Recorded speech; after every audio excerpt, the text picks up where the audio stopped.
Sorry for the long break, everyone. I was reading up on the internet about the stuff I've missed over the years, and you guys are adorable. No, really you are. You guys have a succubus swimsuit? Look at these adorable little humans. That's nothing like what I look like. But if it might get me an extra snack or two, I might try it out. Granted, I think I'll need a bigger top. Oh, but I kind of left you off at a cliffhanger, right? Okay, so I'll break down what happened next. Fair warning, stuff gets very adult here, so you've been warned. Without further ado.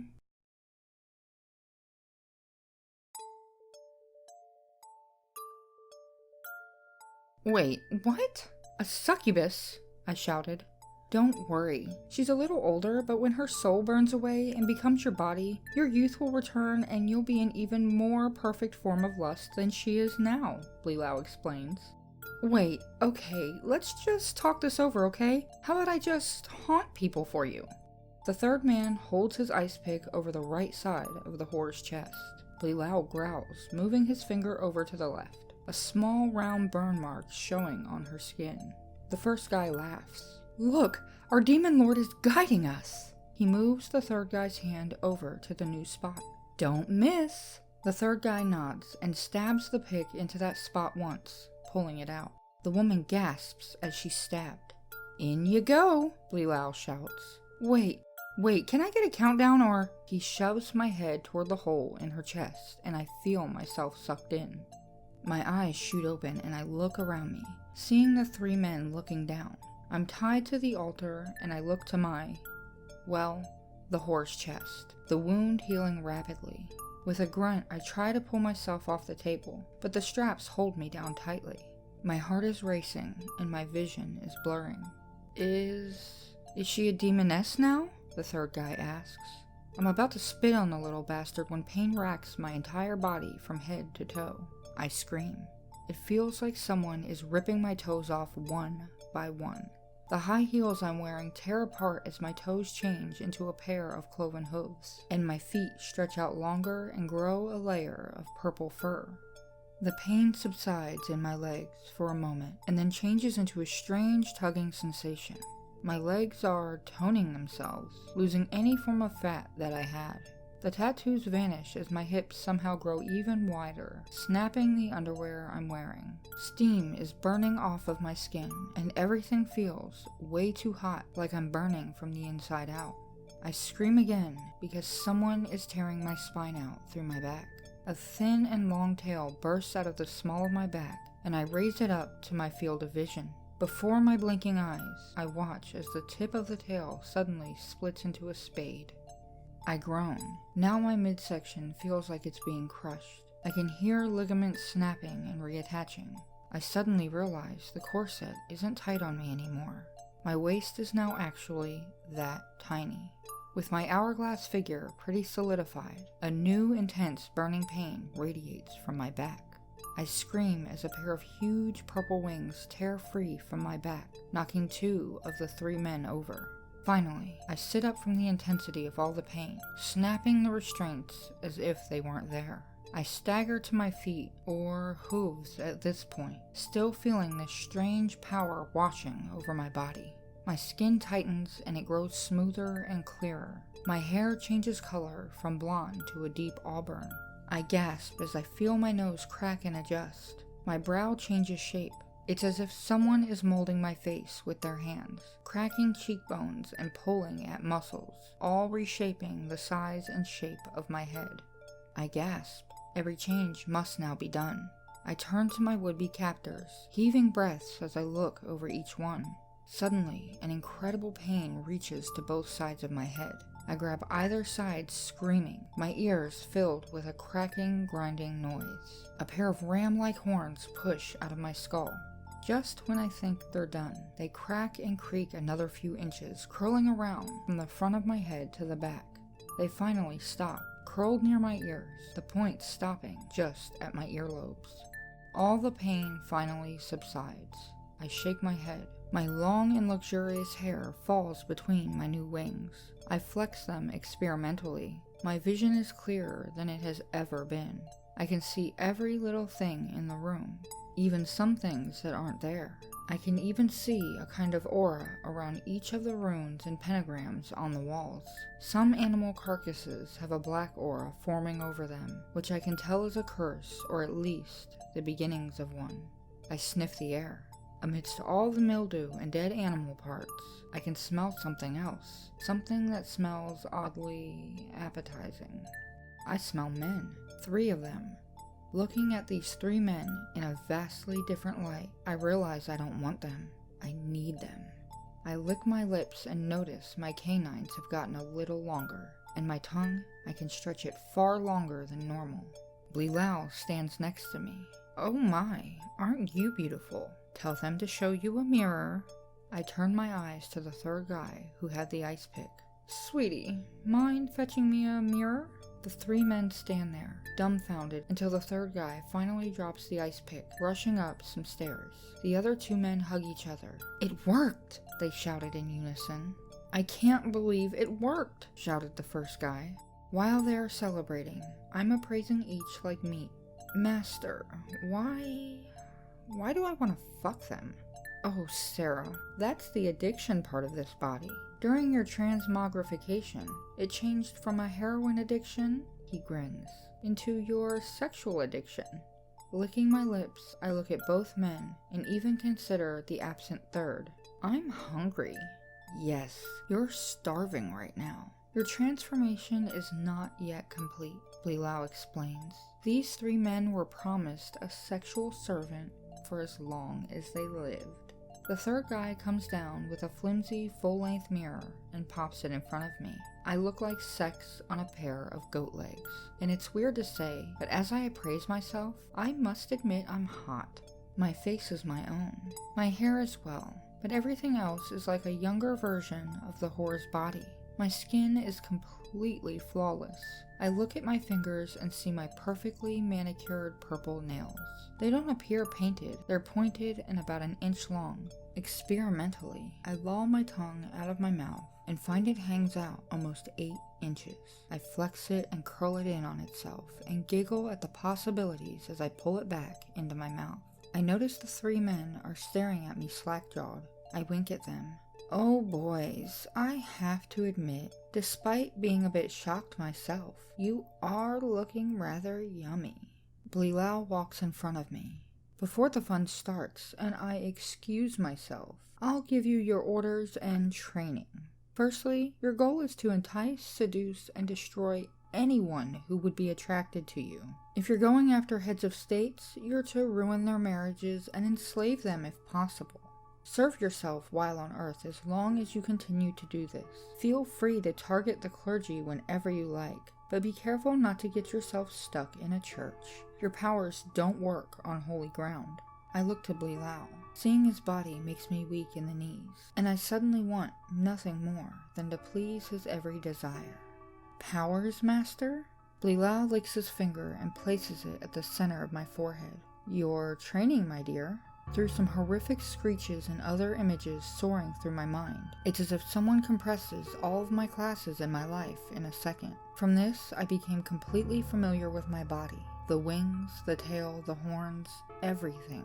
So I'll recap before we continue. First, I can fly with my wings, which is literally the least they can do. I can wrap them around myself, and by doing so, I can appear to be wearing anything or appear as anyone. Little old lady? Your high school crush? Yes to both. Doesn't even need to be female, apparently. My tail, surprisingly, has some cool tricks.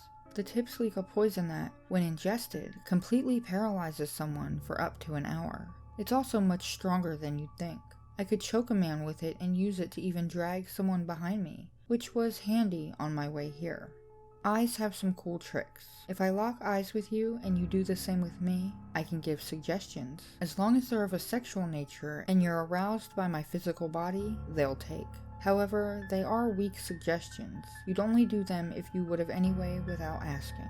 For example, I can make you walk off a bridge or stab someone by looking at you. That being said, I can ask you to kiss me, and if you're so inclined, then all bets are off. If I can get my lips on yours, I can do a few neat tricks. I can draw the strength from your body, leaving you helpless in my arms, or I can completely enthrall you. At that point, I should say that if I do kiss you, I can make you walk off a cliff singing the national anthem. However, I won't let a nice snack get away from me. Sex is the next thing, and if we have sex, I normally have control over how much and how fast I can leech the life force out of your body, unless I'm starving. Then you're toast. Speaking of toast, the 3 guys are in front of me and doing rock, paper, scissors, trying to figure out who gets the first go at me. At this point, my starvation is overruling every other thought in my head, and I saunter over to the guy who stabbed me. Me or the whore Trixie? Oh, I know Trixie's entire life story in the back of my head, but let's focus on getting me, her, a little revenge, shall we? Oh, boys, I purr. You have the rest of your lives to fight over me, so I'll pick for now. I pull him by his robes. You two, wait here. Once we're out of the basement and heading up the stairs, I wrap a wing around him and look into his eyes. Take me to a nice secluded room. His eyes dilate a bit, and he nods, taking me through a pretty disgusting house. It's small, and the entire place is covered in disgusting trash and rotting food. I can smell everything, but my hunger is overriding my other decisions. Soon I'm taken to a ratty room with a threadbare bed. Once we get there, he grins. I want to do you from behind. I snicker and turn him to face me. I pull him in for an intense kiss. When I break it, his eyes are blank and he's entirely in my power. Strip below the waist, get on the bed. Till it's hard as it'll get, sweetness. He does what I ask, and I do have to say, I am very disappointed in what I have to work with. But any port in a storm, as they say. I mount him without much ceremony, and I do have to add that my body's nervous system is wired for extreme pleasure. Despite guy number 3's meager size, I feel at least satisfied enough to already approach a climax. That, of course, if I let it happen on its own in the state that I'm in, will drain him completely. After a few minutes, I can sense that guy number 3 is about to burst, and I lean down and whisper into his ear. Are you ready for the last moment of your life? I taunt. Guy 3 just gives me an odd look before he crosses his eyes. I felt his essence pour into me, and I cry out in something between pleasure and a cold drink on a hot day. His energy and strength surge into me. I watch as he's surrounded by a purple aura and grows thinner and thinner. He struggles weakly against me, his thinning body trying to push my hips off his. The power trip is surreal. His life is fading faster and faster, and I feel stronger with each passing second. I can feel my wings growing larger. My horns push another inch or two out, and my tail wraps instinctively around his neck and starts to squeeze with growing strength. Yes, give it to me. Give me everything, I shout in rapture. Eventually the guy stops moving, and as he does, I feel the surge of energy turn to a trickle and then stops entirely. He looks like a dried up mummy at this point. I dismount him and poke at his dried up corpse. You in there, Spunky? He's stone dead. Whether because I was still starving or it was due to my transformation, I feel little to no sympathy for him. You dumb shit. You should know better than to trust demons. I reflect on the irony briefly before I pick up his corpse and drop it under the disheveled couch in the living room. Then I go downstairs to grab guy number 2. Both men were still eager, apparently having heard the commotion upstairs. So that's one man with the ride of his life. Who's next? I ask. From here, it was like rinse and repeat. After guy number 2, I felt even stronger. My hunger was almost sated, but I found that I was literally, physically stronger. The strength of my own body, plus the other 2 men, were surging through me. I was absolutely drunk on the intense power from the whole experience. So when it came time for guy number 3, I decided to test my strength. My turn? The mustached guy asked with anticipation. I grabbed him by the shoulders and forced him to the ground with ease. He starts to panic and tries to struggle against me. I grin down at him as I completely overpower him. Your turn, little man. Wait, you're ours. You're the gift Lord Belial gave us. My tail snakes over to his mouth and shoves in past his lips as his eyes grow wide. I lean down and whisper to him as he goes rigid. No, you're the gift he gave me. With this, I tear away his pants and start my final ride. Despite being paralyzed, the little fucker keeps crying out for help. Jake, Taylor, help me! Where the fuck are you? I think those were their names, but I can't be sure. Grinning as I ride him, my tail snakes around his neck. Oh, honey, they're already dead. His eyes grow even wider if that's possible. Oh no. Your sexual pleasures, I'll serve them until your dying days, I groan. Now feed me, honey. Give me everything you've got and more. With that, he screams, unable to move as I suck the life out of him. It is at this point that things go entirely off the rails for me. Apparently, the Three Stooges were supposed to lure the whore to their house where they would do their deed. No big issue, right? Well, the dinguses had instead snatched her off the street in view of folks who knew her. Those folks called the cops. Those cops got the plates from the moron's van and tracked it to their house because of course they did this in their house. So now, while I'm riding the first guy to his death, a policeman kicks the door into the basement and spots me. Okay, get on the... What the fuck? Growling, frustrated, I give a final effort and finish him off, rolling off the altar. I hear the officer shouting into his radio as... I've got somebody, and a perp, she's in some kind of sex costume. I need backup. After composing myself, I take a nice deep breath and close my wings around myself. I make myself out like a human woman, wearing the outfit I had on when the three morons brought me down here. Or her, it's kind of jumbled up in my head.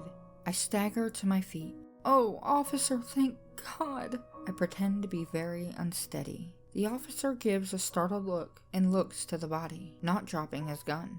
What happened to him? Why were you on top of that corpse? I fake some tears, looking him in the eyes. Oh, they made me do it. They made me jump on that terrible thing. They said if I didn't, they'd kill me. I add a few sobs in there while working my power and looking into his eyes. The officer drops the gun down, walking toward me. Oh, okay. I believe you. Just, let's get you out of here, okay? Do you have your ID? I keep my eyes on his. You don't need my ID, honey. Just get me out of here without anyone else seeing me. I can't do that. I'm close enough at this point. I kiss him deeply, pulling him close. He struggles for a moment, but eventually he relaxes. I pull back, looking him in the eyes. Get me out of here safely and without anyone seeing me. He nods mutely and pulls out his gun as we walk up the stairs. At the top of the stairs is another cop. Ramirez, who's that? A woman's voice asks. I whisper in his ear. No witnesses. Kill her. Get me out of here. You'll do anything for me. Officer Ramirez aims his gun at the officer at the top of the stairs. Hey, holy shit, Ramirez, stop! She shouts. I can see Ramirez shake his head slowly. Can't! He pulls the trigger 3 times. We make our way up the steps before I notice the woman isn't there. What the fuck? I look to Ramirez, who looks to the left, and is suddenly body checked into the wall by the woman. Both of them are blocking my way, so I try to push past them. I have little issue doing this as I've got the strength of 4 people. However, me forcing my way through knocks Ramirez on the head. Freeze! The woman shouts. I turn to her, trying to enthrall her with my eyes. Okay, whatever crazy bullshit you're doing with your eyes, stop now. On the ground. Fuck you, pig! I shout and rush toward the back door. I will shoot! Part of the knowledge that Belial gave me told me that I couldn't die by a mortal weapon, but it would mess with my camouflage. I decide to chance it, and I do my best to run to the door. That's about when I feel the bullet strike my shoulder, and then another in my chest. I roar in pain. It's not a human sound, and it startles me and the woman cop. My disguise drops, wings unfurl, tail swings out, and my hooves push me up another foot taller. I look down at my chest and see yellowish fluid leaking out of the holes. Both seem to be slowly closing, but I can feel myself weakening as they do. What the fuck? The female officer screams. Turning around, I charge her. She unloads the rest of her clip into me, and one of those bullets hits my head. Everything goes black, and I hit the floor. All I see now is black as I hear the female officer's voice somewhere near me. She took 2 fucking bullets and then turned into that thing. She's not fucking human. It's not a fucking costume. Another man's voice is overheard. Officer Ramirez described her as a normal woman. She was controlling him. Ramirez's voice cracks in. Captain Judy, you shot her dead, right? Judy, the woman, chimes in. I put one between her eyes. Then why is the body bag rising and falling like she's breathing? Ramirez asks. Oops.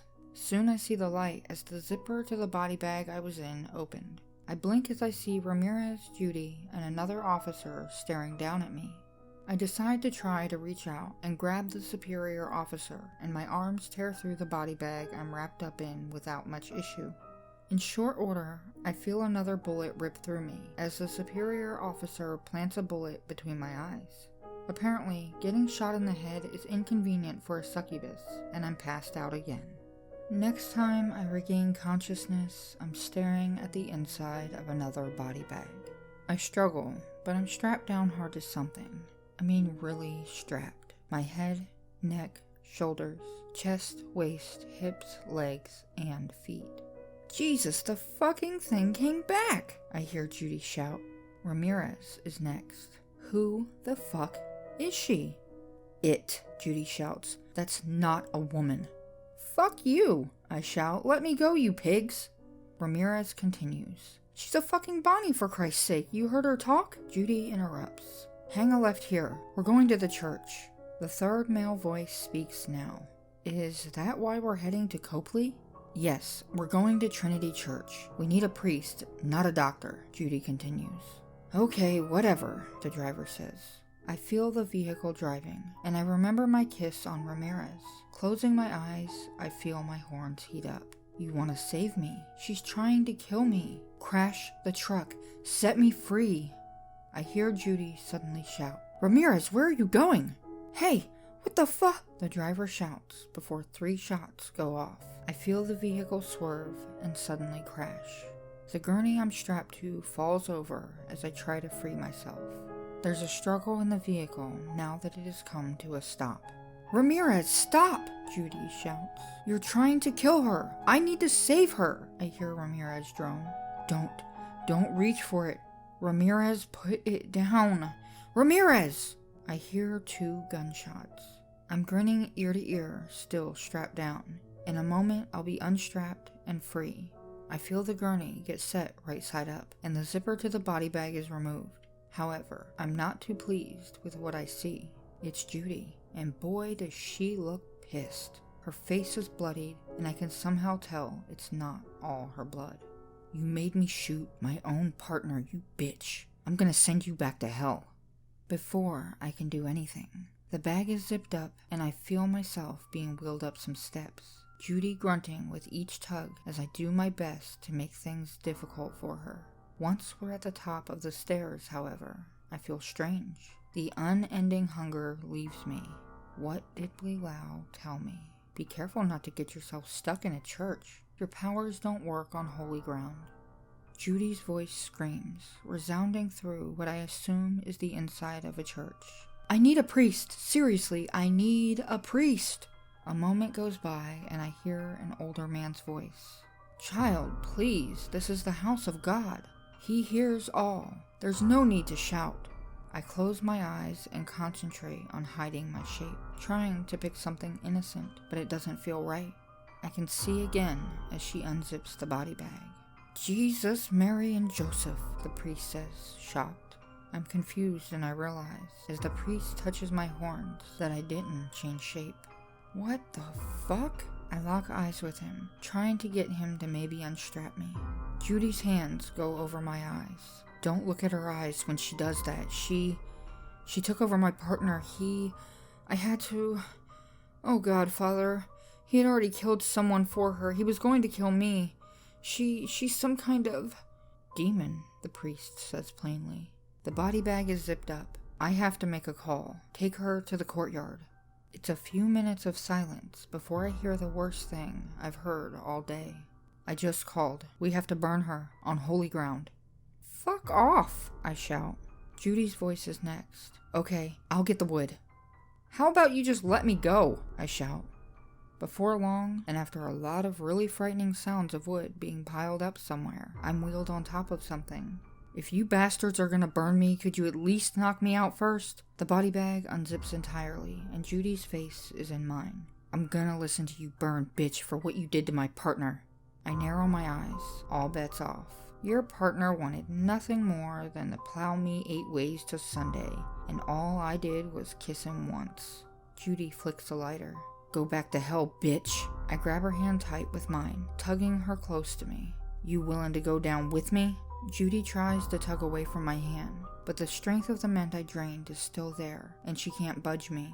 Judy puts the lighter out and goes for her gun. I grab her other hand. I squeeze both of her hands until I feel bones break.